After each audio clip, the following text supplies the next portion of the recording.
ഇതാണ് ഞാൻ ഉണ്ടാക്കുന്ന മിൽക്ക് കേക്ക്.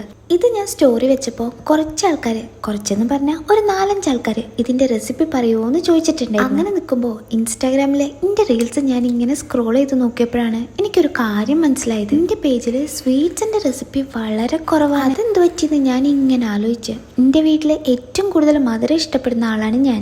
എൻ്റെ പേജിൽ മധുരമുള്ള ഐറ്റംസ് വളരെ വളരെ കുറവ്. ഒന്ന് ഇരുന്ന് ആലോചിച്ചപ്പോൾ കാര്യം പിടികിട്ടി. എൻ്റെ ചില ഇഷ്ടങ്ങൾ സാഹചര്യം കൊണ്ടും മറ്റുള്ളവർക്ക് വേണ്ടിയിട്ടും ഞാൻ മാറ്റി വെച്ചിരിക്കുകയെന്ന് മനസ്സിലായി. ഒന്നാമത്തെ കാര്യം, ഇത് ഞാൻ ഉണ്ടാക്കിയിട്ട് ഞാൻ ഒറ്റയ്ക്ക് കഴിക്കണ്ടേ എന്നുള്ളൊരു ചിന്ത. പിന്നെ ഇത്ര കഷ്ടപ്പെട്ടുണ്ടാക്കിയിട്ട് ഇത് വേറെ ആരും കഴിക്കൂലല്ലോ എന്നുള്ളൊരു ഇത്. മക്കള് സ്കൂളിട്ട് വരുമ്പോൾ അവർക്ക് ഇഷ്ടപ്പെട്ട ഭക്ഷണം ഉണ്ടാക്കി കൊടുക്കാറുണ്ട്. ഹസ്ബൻഡ് ജോലി കഴിഞ്ഞ് വരുമ്പോൾ ഇഷ്ടപ്പെട്ട ഭക്ഷണം ഉണ്ടാക്കി വെക്കാറുണ്ട്. നമ്മൾ എപ്പോഴെങ്കിലും നമുക്കായിട്ട് എന്തെങ്കിലും ഉണ്ടാക്കാറുണ്ടോ? എന്നെ പോലെ കുറച്ച് ആൾക്കാരെങ്കിലും ഉണ്ടാവും. ഞാൻ ഫുഡ് കഴിച്ചാൽ എൻ്റെ അമ്മൻ്റെ വയറ് നിറഞ്ഞെന്ന് പറയുന്ന പാരമ്പര്യമാണ് എനിക്ക്. പിന്നെങ്ങനാ നമ്മളെ ഇഷ്ടങ്ങൾക്ക് കുറച്ച് പരിഗണന കൊടുത്താൽ ലൈഫിൽ കുറച്ച് നല്ല നിമിഷങ്ങൾ ഉണ്ടാവുന്നു, ലൈഫ് ഒന്നുകൂടെ കളറാവുമെന്ന് എനിക്ക് തോന്നുന്നുണ്ട്. അപ്പോൾ പറഞ്ഞ് വിഷയത്തിൽ നിന്ന് ചെറുതായിട്ടൊന്ന് മാറിയിട്ടുണ്ട്.